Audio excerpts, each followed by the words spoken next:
लीजिए सुनिए आज की कहानी सीख मेरी यानी गरिमा की आवाज़ में। बहुत मुश्किलों भरे दिन थे। पापा के जाने के बाद घर चलाना मुश्किल होता जा रहा था। घर पर आए दिन माहौल टेंस हो जाता। हम अपनी मम्मी के साथ पापा के पुश्तैनी घर में रहते थे। कहने को तो सबका सहारा था, पर तीन तीन भाई बहनों की पढ़ाई का खर्च उठाना आसान नहीं था। दादाजी फौज से रिटायर्ड थे और पापा वो तो वीर गति को प्राप्त हुए थे। सरकार से भी मदद थी पर काफ़ी नहीं। सभ्य समाज में कोई चिल्लाकर गालियां तो नहीं देता, पर भीतर की बर्फ चेहरे पर दिखी जाती है। चाचा जी सरकारी नौकरी करते थे, आमदनी कम थी और खर्च ज़्यादा। मम्मी के पास स्कूल में पढ़ाना शुरू कर दिया, पर वो भी काफ़ी नहीं था। हमारे कमरे में पापा की एक बड़ी सी फोटो लगी थी और जब भी बगीचे में फूल खिलते मैं झट से एक माला बनाकर उनकी फोटो पे लगाता। घर का सबसे बड़ा लड़का होने के कारण वो मुझसे बहुत अटैच थे। जब भी मैं परेशान होता तो उनकी तस्वीर उनके पास होने का एहसास दिलाती। मैं हिस्टोरिकल आर्कियोलॉजी से मास्टर्स करने गया, पर फीस जैसे तैसे साल भर तो एडजस्ट हो जाएगा, पर उसके आगे क्या होगा कुछ नहीं पता।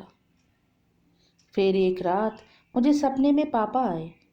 वो कहीं बर्फीले इलाके में अकेले चले जा रहे थे। मैंने देखा कि कुछ ही दूरी पर एक बस्ती है, पर वहां से पहुंचने से पहले ही पापा अचानक रुक गए। ऐसा लगा जैसे उन्होंने हार मान ली हो। मैं सपने में चिल्लाया, पापा उठो, थोड़ी दूर पे बस्ती है, तुम हार नहीं मान सकते, रुक नहीं सकते। फिर पापा अचानक उठे और आगे बढ़े।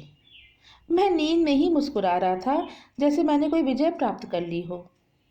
उस दिन से लाइफ में मैं बहुत पॉजिटिव हो गया।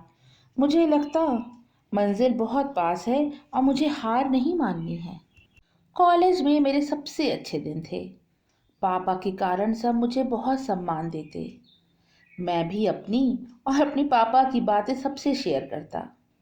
तब मुझे मालूम पड़ा कि देश के लोगों को इंडियन आर्मी से कितना लगाव है, वे उन्हें कितना सम्मान देते हैं। कॉलेज ने मेरी फीस चार्ज नहीं की। सब मेरी पिक्स लेते और मेरे साथ पापा का नाम गर्व से टैग करते। सच, बचपन की सारी मुश्किल, सारी खराब यादें आज मिट गई और जीवन आसान लगने लगा। फिर एक रात पापा फिर से सपने में आए। हमारे घर की बेसमेंट में, जहाँ बचपन में हम सब आइस पाइयों खेलते थे, पापा एक दरवाजे के पीछे छुपे थे और मैंने जब दरवाज़ा खोला तो वहाँ कोई नहीं था, पर दीवार पर कुछ उकेरा था, कुछ अलग सा जिसे मैं पढ़ नहीं पा रहा था। मेरी नींद खुल गई।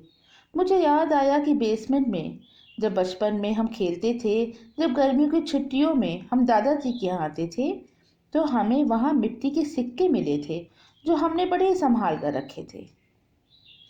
अगले दिन से ही कॉलेज की छुट्टियाँ शुरू हो रही थी। मैंने झट से अपने घर जाने का प्रोग्राम बनाया और सबसे पहले मैं बेसमेंट में भागा। मैंने दरवाज़ा खोला पर दीवार पर तो सिर्फ मिट्टी पुती थी। मैंने ब्रश के सहारे धीरे धीरे मिट्टी हटाई। तब मुझे वहाँ कुछ निशान मिले जैसे किसी बच्चे ने बनाए हों, पर उनमें एक सिमेट्री थी। मैंने उसकी पिक ली और साथ ही वहीं खिड़की के ऊपर छिपाए हुए सिक्के भी उठा लिए। फिर जब मैं कॉलेज गया तो मैंने वो पिक्स और वो सिक्के अपने आर्कियोलॉजिकल डिपार्टमेंट के एचओडी को दिखाए। उन्होंने बहुत इंटरेस्ट से सब कुछ देखा और कहा, you are sitting on a heap of gold. सच, अगर ये सिक्के मैच हो जाते हैं हमारी प्राचीन करेंसी से, तो तुम्हारे घर का कंपनसेशन गवर्नमेंट लाखों में देगी। देखते देखते हमारे पुश्तैनी मकान चर्चा में आ गया और खुदाई का काम भी शुरू हो गया। मैंने भी बहुत कुछ सीखा, पर दादाजी ने ना तो घर का कंपनसेशन लिया और ना ही घर छोड़ा। हम सब ने बचपन से सिर्फ दो ही चीज़ें सीखी थी, एक देशभक्ति, दूसरा मेहनत की रोटी। आज मैं इंडियन आर्कियोलॉजिकल डिपार्टमेंट में कार्यरत हूँ, पर अभी भी बचपन के सिखाए सिद्धांतों पर ही चलता हूँ। आज भी जब मैं परेशान होता हूँ तो मेरे पापा मुझे राह दिखाने मेरे सपनों में ज़रूर आते हैं। ये थी मेरी आज की कहानी सीख। कहानी अच्छी लगी हो तो लाइक करें और ऐसी ही कहानियाँ सुनने के लिए चैनल को सब्सक्राइब करें। Bye for now.